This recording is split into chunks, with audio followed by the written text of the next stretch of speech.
Hi, everybody. A day early this week. I know I keep saying this. I keep saying the Happy Hustle Show happens on a Monday and a Thursday. But actually, my life's a bit all over the place at the moment. And tomorrow night, I have the BT engineer coming out to do, I don't know, some sort of, we renewed our broadband and you got this engineer visit to check your tech or something. Anyway, you didn't, well, it was a bit of a long story about the choice of time, but it's coming between 6 and 8 tomorrow night. So I don't quite know if the internet's going to go off. So I thought I would just do the Happy Hustle Show and the live that I normally do in the paid group tonight to make sure that you can all see me. Hi, Claire. Thanks for coming to join me. So how festive are people feeling? I am all Christmas up. Hello, Rachel.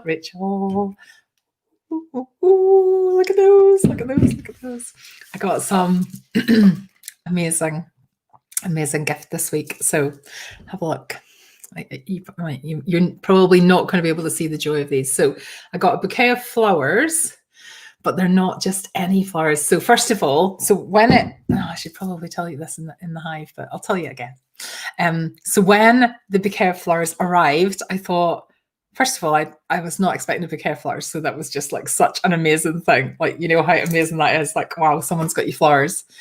And then I looked and I thought, oh, they're handmade flowers. Like someone has made these out of paper. They're beautiful. And it probably took me about 3 or 4 minutes to work out what they were made out of. So I thought they were beautiful when they were flowers. Hi, Debbie. I thought they were beautiful when they were, because someone had bought me flowers, or some people had bought me flowers, which was amazing. And then I thought, oh, they're handmade flowers, so they'll last forever. And I do love flowers, but I do feel really sad when you have to throw them out at the end. That's amazing. And then I'm looking at it now, I'm thinking, wow, the colors are lovely. And I start looking a bit more closely, and I know you won't be able to see them.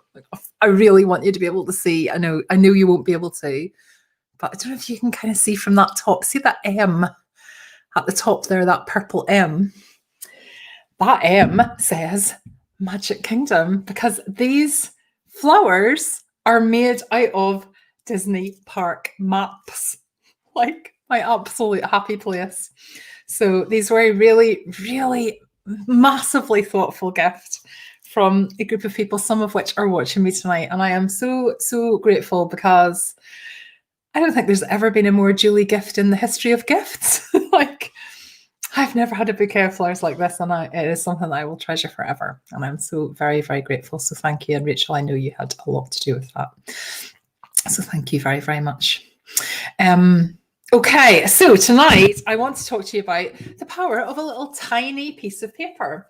And I'll tell you why I want to speak to you about this, because I was on a coaching session on Sunday night, and I was talking about Facebook advertising. So some of you have come across me through Facebook advertising, because whenever I'm running a challenge, I tend to put Facebook ads out there on Facebook to try and bring in, they have to be like your type of people. That's what I'm looking for. I don't always get it right in Facebook ads, but I'm looking for like the joyful action takers, which all of you are. And but I have to go out into like the whole of Facebook to find people like you. So although Facebook is really, really good at targeting ads, when you start to get quite a lot of reach on Facebook, you definitely get trolls. Right now, I haven't had Facebook ads go in because I haven't run a challenge for a while. I'll do another one in January, but there's a couple of people that I know that are running Facebook ads at the moment. And I've been looking at their ads and looking at the comments, and people are saying horrible things to them. And it's just like, there's no need, like, really, like comments that are just really hateful, like really hateful. And they're not about me, and they're not my ads. But when I was talking to my coach on Sunday, and I was saying, so I'm going to have to get my Facebook ads going again, probably right at the beginning of January, to start to, let more people know about the challenge. And I said, but I'm feeling really like, oh yeah, trolls. I'm feeling really like nearly, what's the word? I nearly don't want to put Facebook ads out, because I don't know. I just don't want to attract the negativity. And I just can't understand it, because I can't understand what makes people stop scrolling on Facebook and go, I know, I'm going to put a horrible comment on this complete stranger's post that they have paid for. Now, maybe because it arrives as an ad in your news feed and you didn't ask for it. Maybe that's what's annoying. I'm not sure, but you get ads anyway, and you might as well get ads that are targeted to you. Anyway, yeah, so I saw this really horrible comment on a friend's Facebook ad. And so anyway, so my coach said to me on Sunday night, she's like, I understand. And she said, we all get that. And I guess there is something quite reassuring to go, right, even though, so I haven't had it really badly on ads, but I have had some people saying things like, I had some, you've probably heard this before, but this is a while ago. But I had somebody saying, you're ruining the craft industry by encouraging people to sell things and not just craft for the joy of it. You should be absolutely ashamed of yourself. And she sent me this like big, massive email, and you think, what made you go, I know, I've got some spare time today. I'm just going to send an email to this random stranger and tell her how angry I am about her business idea. Like, I don't know, what makes you do that? I don't know. Anyway, but those are, like, I haven't had anything really worse than that. I have had some comments like that, but I haven't had anything like the comments I saw, as I said, these Facebook ads. Anyway, so I'm telling this to my coach, and I'm saying, I'm a bit worried about Facebook ads. And she said to me, right, Julie, we need to learn from Brené Brown. Now, Brené Brown is somebody that I'm very aware of, but I haven't actually read her books. So I kind of know the concept of Brené Brown.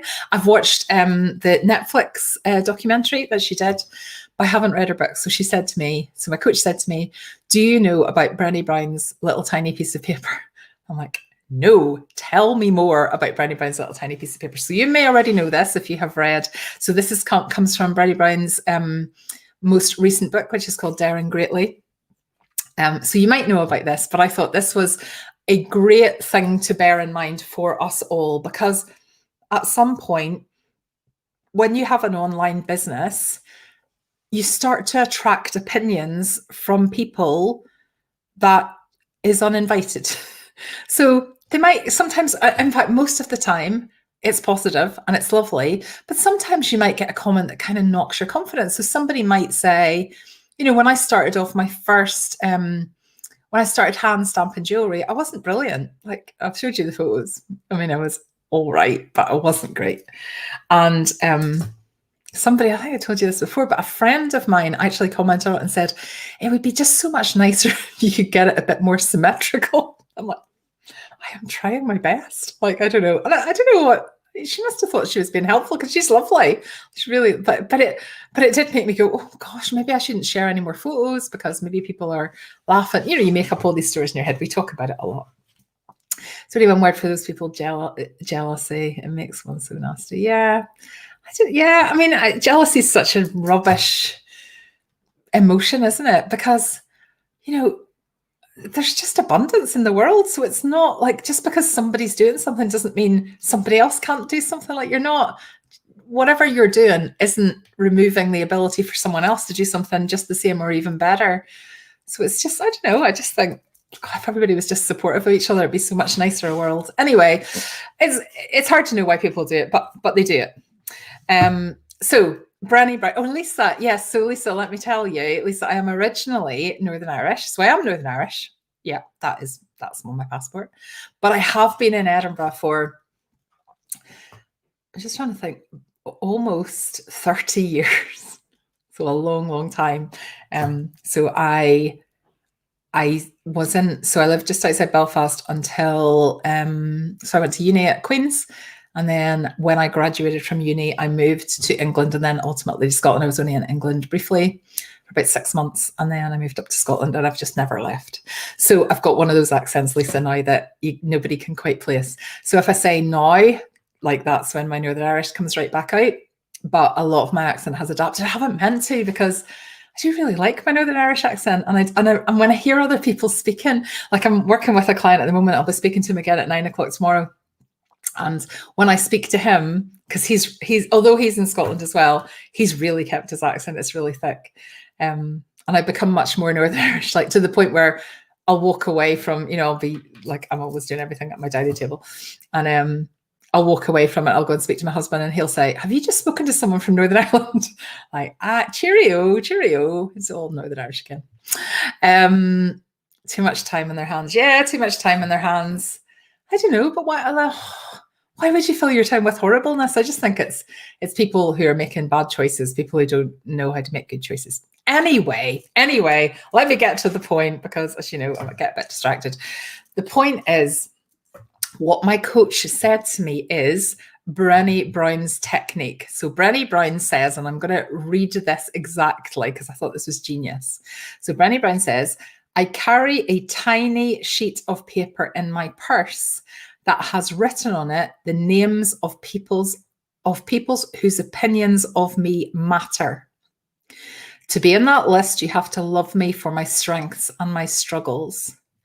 And that's it. Those are the only people that I will accept feedback from. How powerful is that? Like, I knew Brené was great, but how powerful is that? And when my coach said that to me on Sunday night, I'm like, so she said to me, so see these people that are commenting on Facebook ads, are they on your little tiny list? No, they're not. Okay. Well, you have to not care. You have to not care, because it's just opinion, isn't it? Feedback is just opinion. So if somebody is giving you an opinion on something that's unsolicited, you have to go, well, I don't care about that opinion because you're not on my list. I haven't asked you for that feedback, and therefore I am uninterested in your opinion. I think that's helpful. And I think with your side hustle, it's a really useful technique as well, because someday somebody might say something or do something that knocks your confidence. So you might go, oh goodness, wow, somebody said that about my thing or whatever. I want you to check, are they on your little tiny, tiny piece of paper of people that love you for your strengths and struggles? And if they are, then listen carefully to the feedback. You don't have to act on it. You don't have to agree on it. It will still be an opinion, but it is something that you should consider if it's somebody that loves you. If it's not, move on. And the only way that you can really not succeed in your side hustle is by being distracted by that, is by being, removing your persistence, with that just making you stop in your tracks and not move forward. And how sad would that be? How sad would that be when there's so much potential out there? There's so much abundance out there. There is enough side hustle business out there for every single one of us. Oh, my cousin's on. Hello, Emma. So my cousin is a massive fan of Brené Brown. I was actually thinking about you as I was talking about that. I've not seen you on live for ages. Debbie, you're going to get your wee piece of paper out. Yeah, just get your little piece of paper, write on it the people's whose opinions that count, and then just use that as your guide going forward. So if they're not on your list, then just move on and keep going with your side hustle. Okay, thank you so much, everybody. For those of you that are in the Hive, I know it's only Wednesday, but I am just about to jump in there and do our live in there as well because of my BT challenge tomorrow. So thanks so much for coming along. I will, BT going well tomorrow night. I should be live again on Monday night. So see you then. Thanks so much, guys. Bye.